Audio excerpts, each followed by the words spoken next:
চলো বন্ধুরা, আমরা চলে এসেছি পরের দিনের ভিডিওটা নিয়ে। তোমাদের বলেছিলাম যে রাঁচিতে পৌঁছাওয়ার পরে সারাটা দিন কেমন কাটালাম সেই ভিডিওটা তোমাদের সঙ্গে শেয়ার করব।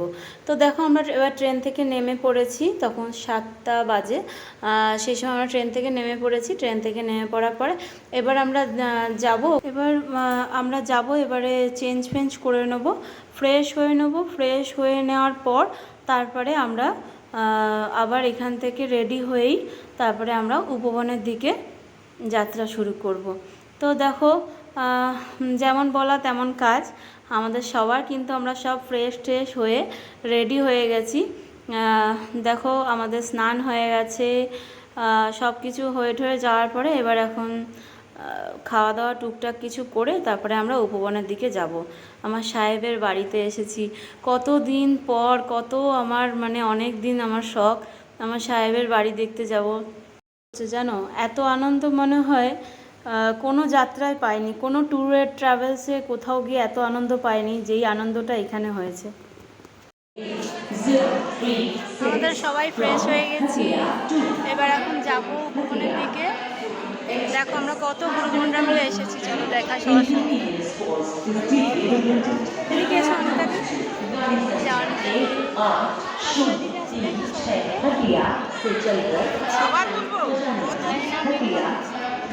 एक्सप्रेस आज रद्द कर दी गई है। आपको हुई असुविधा के लिए हमें खेद है।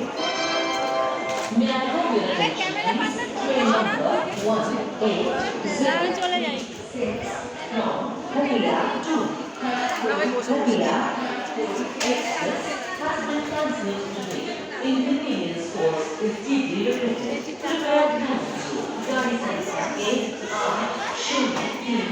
1-8-0-3-6 से चलकर हटिया एक्सप्रेस। আমরা এখন চা বিস্কুট খাচ্ছি।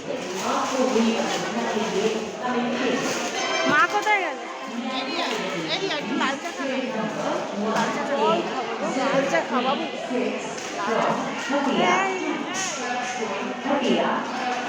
Express has been cancelled today.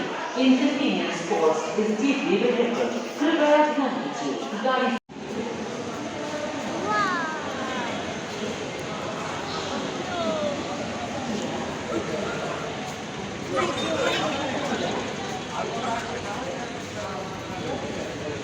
चलो चलो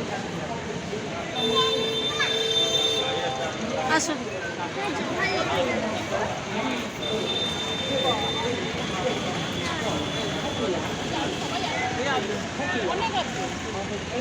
মামা এদিকে এসো।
চলো, আমরা এসে গেছি, উপবন এসে গেছি। এবার এখন টোটো থেকে নেমে আমরা যে যার তার কিন্তু সবাই দেখো, এখানে যত টোটোগুলো দেখছো সব কিন্তু আমাদের গুরুবোনরাই সব এসেছে এই অটোগুলোতে। অনেক গুরুবোনরা মিলে এসেছি। তো এখানে একটুখানি হচ্ছিল 10-15 করে ব্যাপার হচ্ছে। আমরা বলেছিলাম 10 করে নিতে, তো ওনারা 15 চাইছেন। তো এই নিয়ে সবাই ওই ভাড়া মিটিয়ে চলো আমরা সব অটোগুলো ছেড়ে দেবো, বেরিয়ে যাবে। এটা পুরোটাই উপবনের এরিয়া, পুরোটা।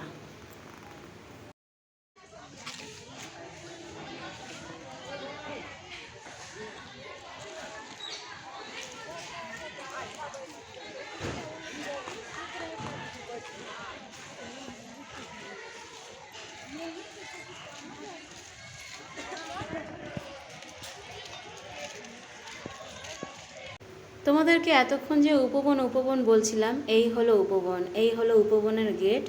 এখানে হলো সাহেব থাকতেন এই ঘরটায়। এই দেখো উপবন। এই উপবন নামটা সাহেবই রেখেছিলেন, খুব শখ করে এই বাড়িটার নাম রেখেছিলেন উপবন।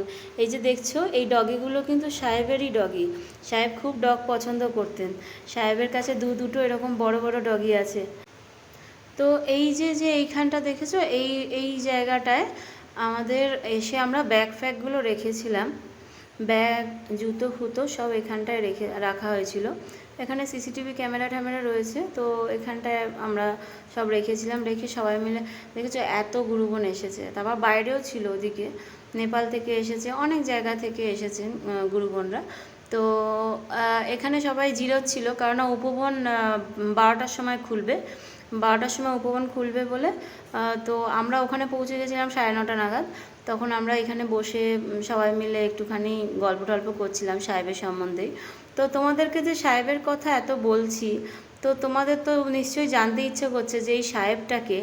সাহেব হলেন আমাদের এই কলিযুগের মহামানব, যার সম্বন্ধে কথা বলতে গেলে শেষ হবে না। এই যে যে শিবচর্চা যে তোমরা টুকটাক কেউ কেউ জানো, কেউ কেউ জানো না, আমার টুকটাক ভিডিওতে তোমরা শিবচর্চার নাম শুনেছো। তো এই শিবচর্চা প্রথম শুরু করেছিলেন সাহেব শ্রী হরিন্দ্রানন্দজি। আর এই হলো সাহেব শ্রী হরিন্দ্রানন্দজির বাড়ি। এটা হলো আমার সাহেবের বাড়ি। এটা হলো পিছনের গেটটা। এই যে এখানে সিকিউরিটি গার্ড বসে আছেন, এটা হলো পিছনের গেটটা। আর আমরা তাই এই পিছন দিকটা দিয়ে একটু ওদিকটা ঘুরতে যাচ্ছিলাম, যে ওদিকটায় কি আছে ঠাছে। দেখো কি সুন্দর লাগছিল, দেখো এটা কি সুন্দর আঁকা বাঁকা একটা রাস্তা গেছে। তো এদিকে একটা মন্দির ছিল, ওই দিকটা করে একটা পাশের রাস্তাতে ওই মন্দিরটা একটু দেখতে যাচ্ছিল। তাই যে কারণে উপবন তো 12টার সময় খুলবে, তাই আমরা আশপাশটা ঘুরে ঘুরে দেখছিলাম। ওখানে দুটো কি বাবা মন্দির আছে, আর একটা কি ওই সবই মহাদেবেরই মন্দির আছে। তাই একটু দেখলাম, ঘুরে ঘুরে আসলাম।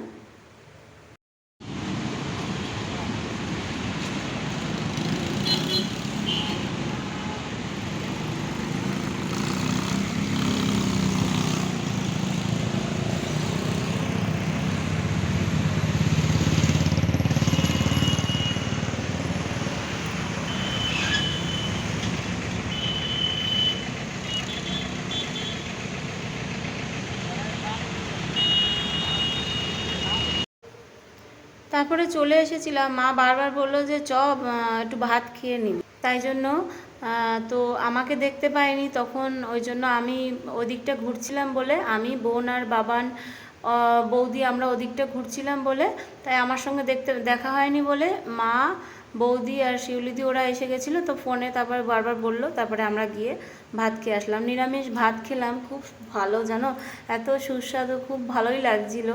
সবজি টবজি দিয়ে 5 রকম মানে সবজি টবজি দিয়ে, তরকারি দিয়ে, ডাল দিয়ে দিয়েছিলো, খুব ভালো লাগছিলো। তারপরে এখানে দেখো না, মা তো এখানে বসে গেছে, যেহেতু পা ব্যথা করছে তাই জন্য দোকানদারের পাশেই বসে গেছে, বসে বসেই সব দেখছে কোনটা নেওয়া যায়। তো মাম দিদি বলেছিল যে কঙ্গন নিতে ওর জন্য, তাই জন্য ওই রুদ্রাক্ষের যে হাতে কঙ্গন বাঁধে সেটা, তাই মা ওখানে বসে চুজ করছিল কোনটা নেওয়া যায়। তারপরে গুরুগণরা সব ছবি টবি নিচ্ছিল, আমার সাহেব দিদিমার ছবি নিচ্ছিল, মহাদেবের ছবি নিচ্ছিল। তো এখান থেকে এগুলো পাওয়া যায়। মিমি এই লকেটটা নিয়েছে, মিমি নিয়েছে, আর আমি সেরকম কিছু নিইনি। আমি বাবানের একটা কঙ্গন কিনেছি, আর আমি গলার জন্য একটা রুদ্রাক্ষের 3 দানার একটা মালা পরে আছি, ওইটা আমি কিনেছি। আমিও সেরকম কিছু কিনিনি।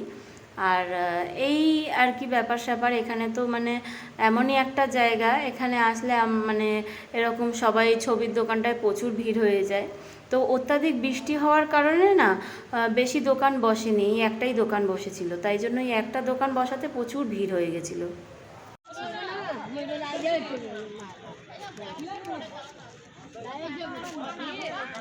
তুমি কোনটা নিলে দেখি? আমি কঙ্গনটা নিয়েছি, মাইটা নিয়েছি গলার মালা। জানো তো আমার সাহেব খুব গাছ ভালোবাসতো, প্রকৃতিকে খুব ভালোবাসতো, মহাদেবকে খুব ভালোবাসতো। যেরকমভাবে রামকৃষ্ণদেবের যেরকম মায়ের সঙ্গে মা ভবতারিণীকে যেরকম রামকৃষ্ণদেব ভালোবাসতেন, সেরকম আমার সাহেব তার মহাদেবকে খুব ভালোবাসতেন, খুবই ভালোবাসতেন। ওই জন্য মহাদেবের প্রিয় ছিল সাহেব, আর সাহেবের প্রিয় ছিল মহাদেব। তাই জন্য সাহেব তো এই 5 তত্ত্বের সব জিনিসই সাহেব খুব ভালোবাসতেন, এই প্রকৃতিকে সাহেব খুব ভালোবাসতেন, তাই জন্য গাছ ওনার জীবন ছিল। তাই আমি সাহেবকে কি উপহার দেব, কি নিয়ে যাব উপবনের জন্য, তাই দুটো গাছ নিয়ে গেছিলাম সাহেবের উপবনে বসানোর জন্য। তাই ওই দুটো গাছ তোমরা দেখলে এক্ষুনি ভিডিওতে, ওই দুটো গাছ, একটা চালতা নিয়ে গেছিলাম, একটা কাঁঠাল গাছ নিয়ে গেছিলাম, দুটো চারা গাছ নিয়ে গেছি।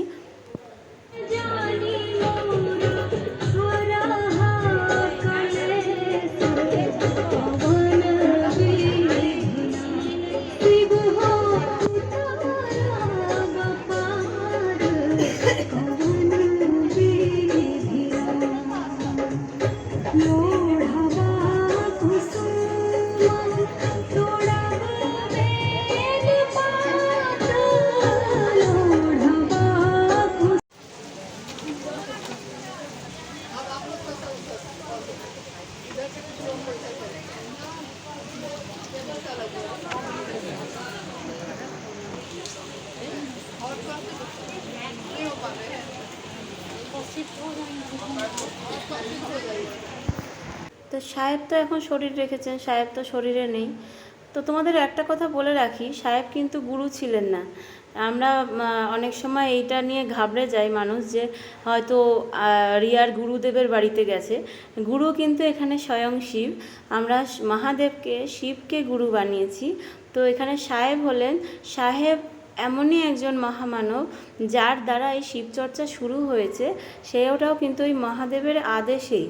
সেই মহাদেবের আদেশেই সাহেবের কাছে আদেশ এসেছিল যে যাও জগৎকে বলো যে শিবকে গুরু বলে ডাকার কথা, আমাকে যে গুরু বলে ডাকবে আমি তাকে দয়া করব। তো সেখান থেকে শুরু হয়েছিল শিবচর্চা। তো সেই মহামানব হলো সাহেব, যার দ্বারা এই শিবচর্চা প্রথম শুরু হয়েছে। তো আজকে সেই সাহেবের বাড়িতেই তাই এসেছি দেখতে। কাকে দেখতে, এমনি সাহেব কোথায় থাকতেন, আর সাহেবের পরিবার সবাই রয়েছেন। সাহেবের 2 ছেলে, 2 বৌমা, 1 মেয়ে, জামাই, তাদের নাতি নাতনি সব রয়েছে। তো তাদের সঙ্গেই মানে মিট করতে গেছিলাম। তো তোমরা এক্ষুনি দেখলে যে দাদা বসেছিলেন আর বরখা দিদি বসেছিলেন, ওনারা হলেন সাহেবের বড় ছেলে আর বড় বৌমা।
তারপরে তো আমরা মোটামুটি ওই দেখলে তোমরা 5টা, ওই 5:45 নাগাদ আমরা এখানে স্টেশনে চলে এসেছিলাম।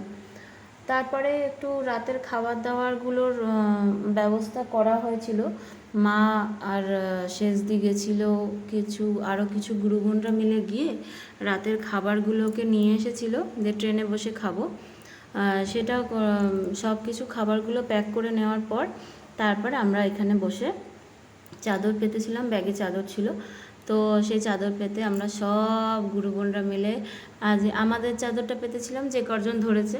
তারপরে ওদিকে সবাই বসে বসে আমরা সে গান, গল্প, আড্ডা, মজা করে খুব সুন্দরভাবে আমাদের এই জার্নিটা গেছে। দেখো, এরপরে আমাদের 9:30টার সময় আবার ক্রিয়া যোগা এক্সপ্রেসেই আমরা ফেরত যাব হাওড়া। চলো, এরপরে তো আমরা ট্রেনে উঠে যে যার খেয়ে দিয়ে শুয়ে পড়বো। তো এখানে ভিডিওটা আজকের মতো শেষ করছি। Tata, good night. সবাই ভালো থেকো।